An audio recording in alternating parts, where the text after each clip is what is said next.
Hello there and welcome to HelpGrow Academy.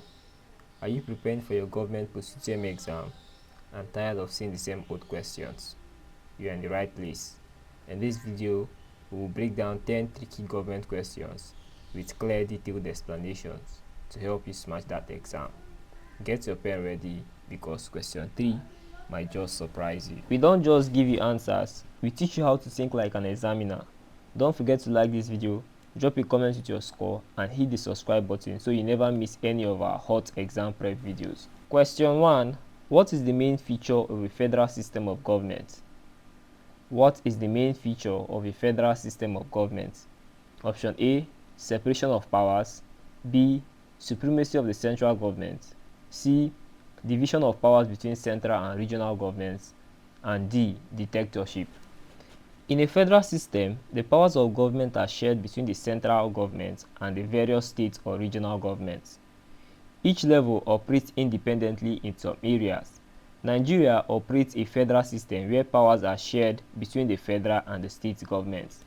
So, the correct option here is option C, division of powers between central and regional governments. That is the main feature of a federal system of government. Question 2. The principle of check and balances is associated with which political concepts?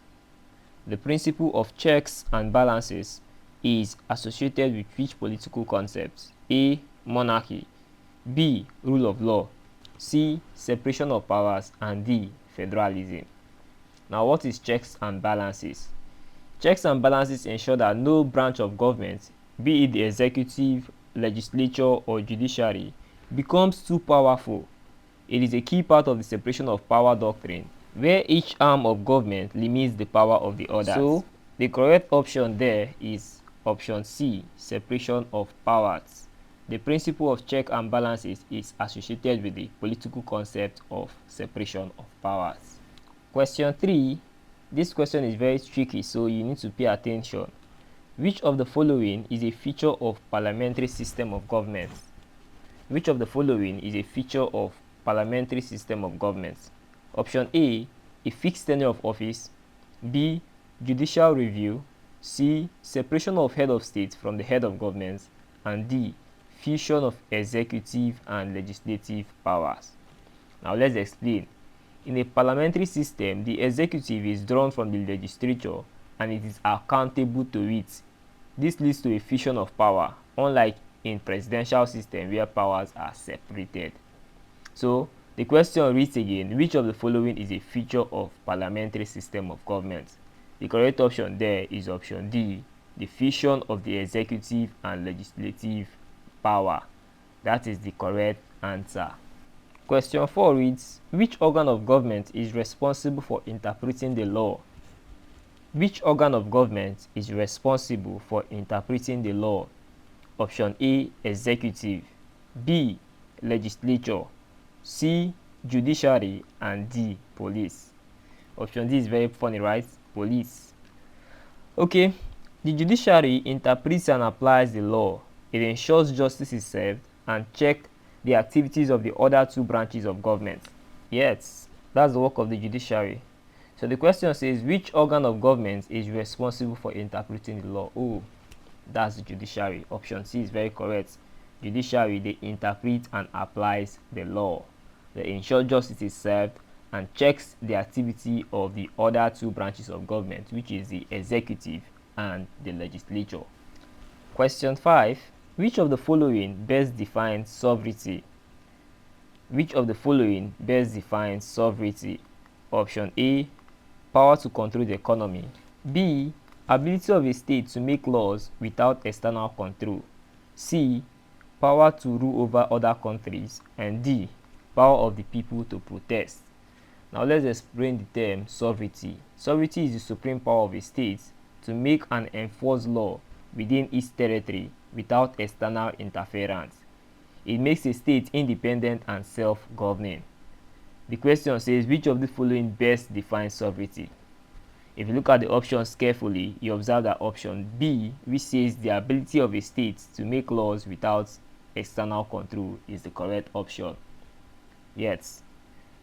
That best defines sovereignty in this concept. Question 6 reads, who was the first executive president of Nigeria?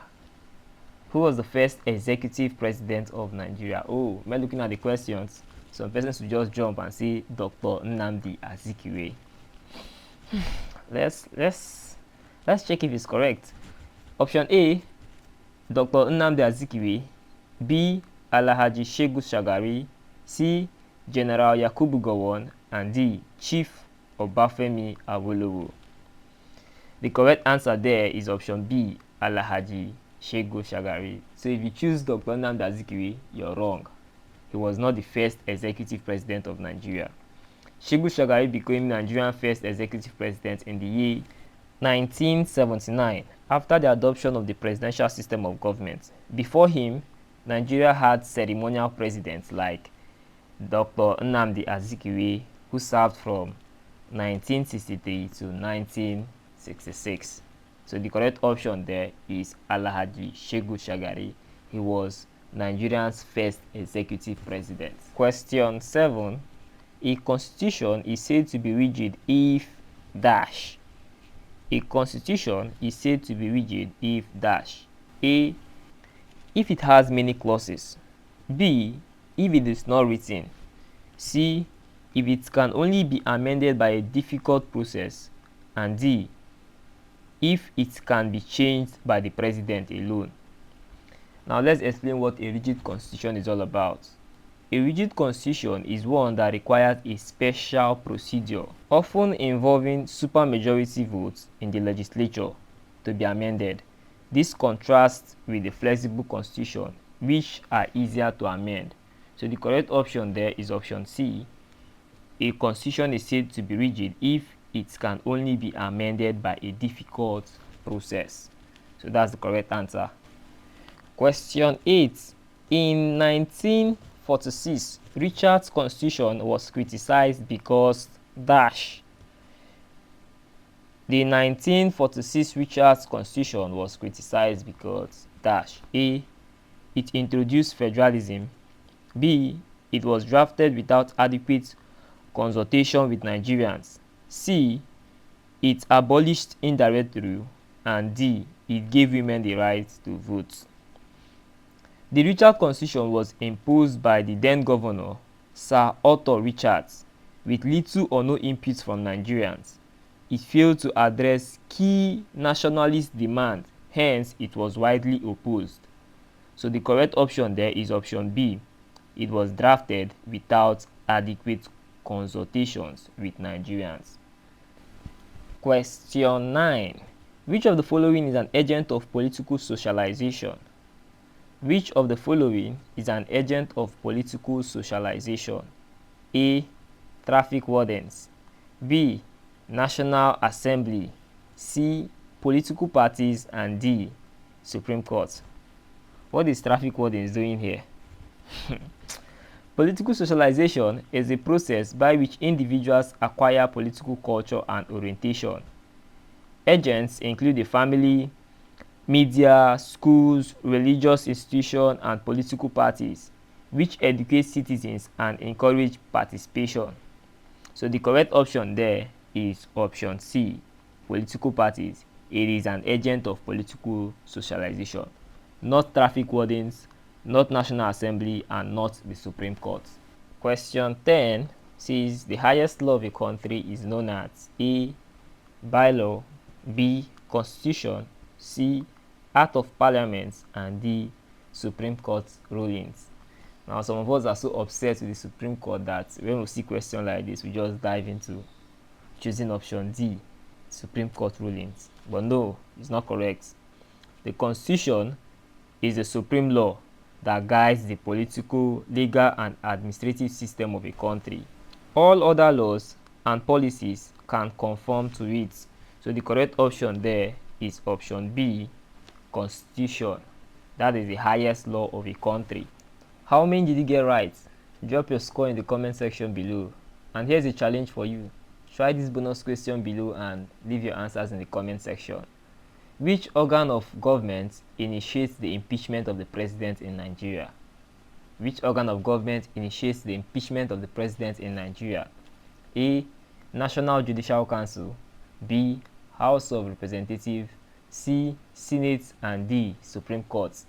Leave your answers in the comments. Don't forget to like, subscribe, and share with your fellow aspirants. Turn on the notification bell so you'll be the first to know when we drop the next hot video. Thank you for watching. See you in the next video.